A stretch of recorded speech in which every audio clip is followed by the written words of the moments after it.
Now we're going to go take the flight, and this is going to be a little bit more dramatic flight than you would get on a first lesson. These are all pictures taken by pilots from the Princeton airport and from planes that are owned by the Princeton airport. You start by taxiing out to the runway. We want to have the airplane on the center line of the runway. One last minute check of the compass and the engine instruments, and then just with your heels on the deck, balls of feet on the rudder pedals, smoothly add the power into full power. One hand on the yoke, one hand on the throttle, eyes to the very end of the runway. Keep the airplane going straight down that center line. When you reach about 50 to 55 miles an hour on the airspeed indicator, we're going to gently raise the nose and the airplane should fly off the deck. At that point we're somewhere around 60-65 miles an hour. We're going to accelerate in the climb to a best climb rate, which is about 75 to 80 miles an hour, and climb straight ahead. After 900 feet, the local rules call for us to make any turn we want after 900 feet. We're in the air, we're flying. So you usually work a pattern where you just fly around the ring of the airport, and that's the practice to learn all the skills. Today we're going to take a look at a little broader panorama. Yeah, I would keep the airplane in the landing pattern if I was going to concentrate on making landings and takeoffs. But if we're going to go out to just learn the basic skills of controlling the airplane, the Delaware River is only about 15 miles away.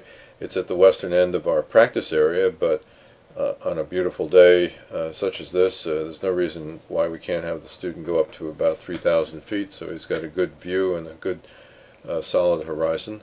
And we'll teach all the basic skills of straight and level flying, turns in both directions, climbs and descents, and allow the student to get a feel for the control of the airplane.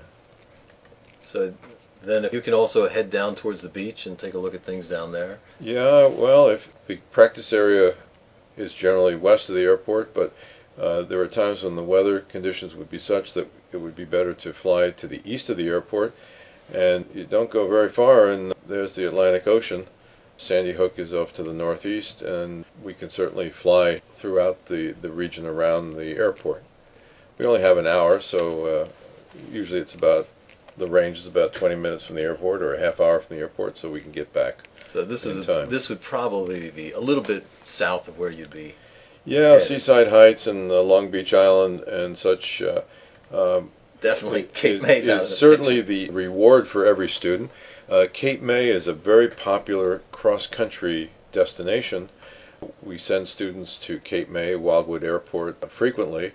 North of this is Millville, which is a very nice large airport. It does not have a tower, but it has a unique control system and radio communication that's good for the student to be aware of. Cape May is just across the Delaware Bay from not too far north of Salisbury, Maryland, and that's another destination for cross-country people.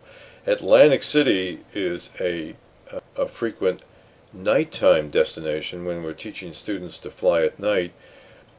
It's a cross-country distance from Princeton, and the airport is a remarkable example of a well-designed and very well-lit large airport. The tower is very cooperative, and it's a good navigation puzzle for students to solve, and they get to make landings at a big city airport like Atlantic City. It's a memorable experience. So how far into the training, this would be after you'd already been doing solos? Post-solo becomes, then they'll start getting ready for their cross-country syllabus, and they have to make cross-country flights of more than 50 miles, qualifies as a cross-country flight. The typical first cross-country is to Mount Pocono. That's north of the airport. It's a straight line.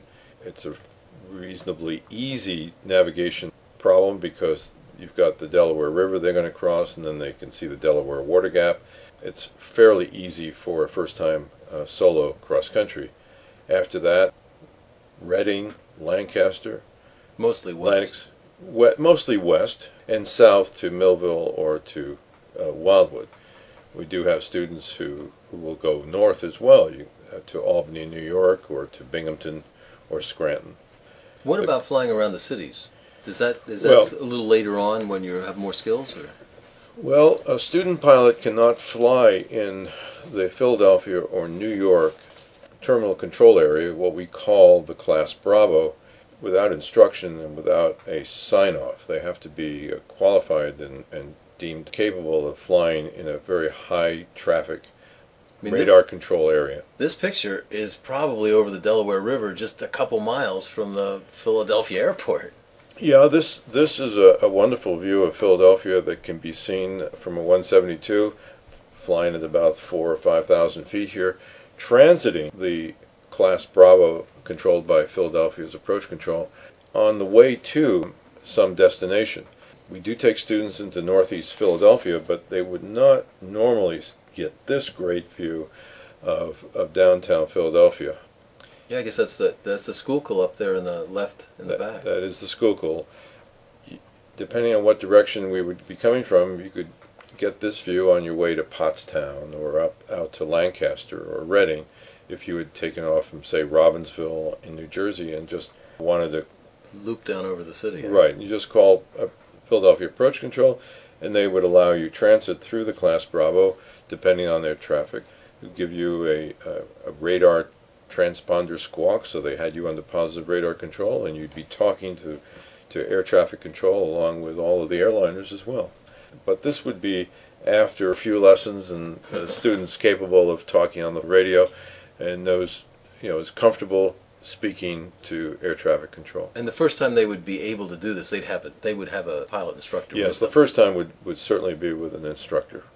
So if we can look at Philly, why not look at the Big Apple too? Well, New York is, in my way of thinking, is the most remarkable opportunity for general aviation to fly up the Hudson River. It's the best view, certainly east of the Mississippi, and maybe in the whole country. There are very definite rules on how to accomplish this. They are straightforward and easily learned.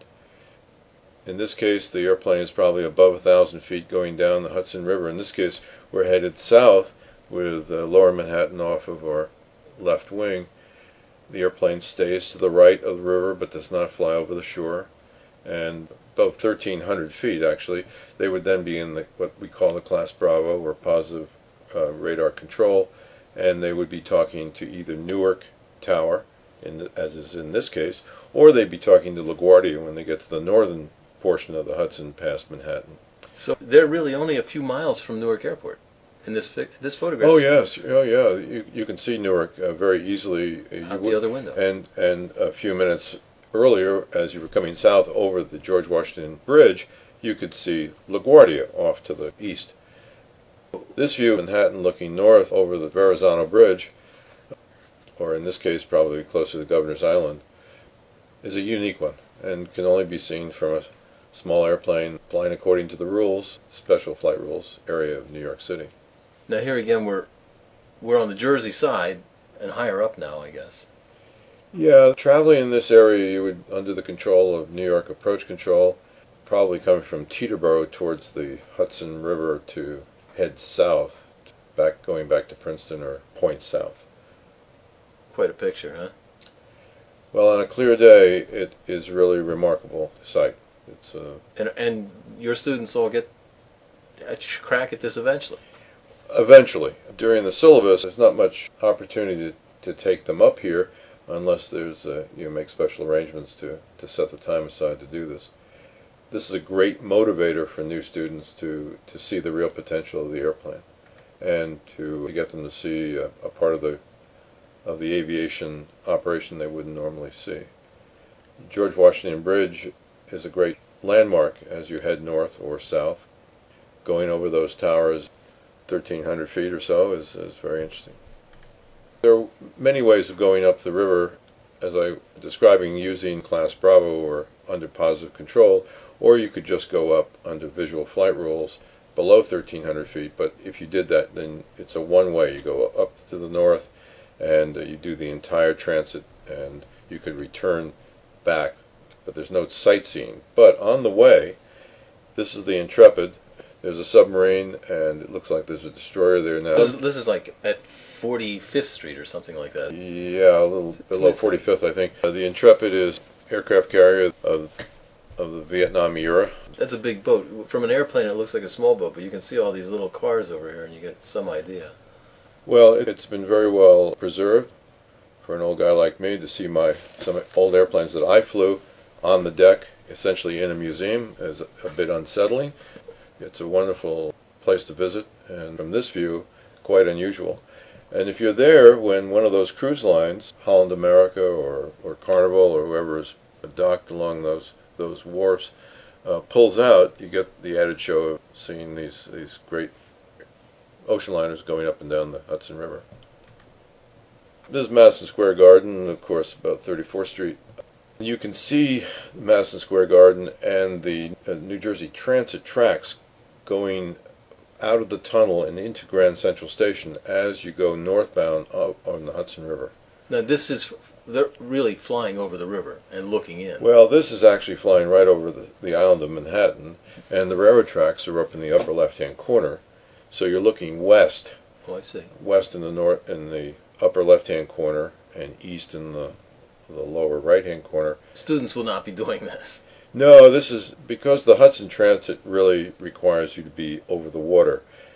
But it's not unheard of to be cleared directly over Manhattan to get a view like this. If I was taking a student out to MacArthur Airport, for instance, out on Long Island, depending on where I got clearance to go through the Class Bravo directly to MacArthur, I could end up flying right over Midtown Manhattan.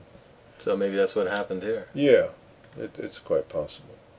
Then this is a whole different, more Yeah, the East difficult. River is confined primarily to helicopters and to commercial seaplane operations, bringing people in from Long Island business taxi service.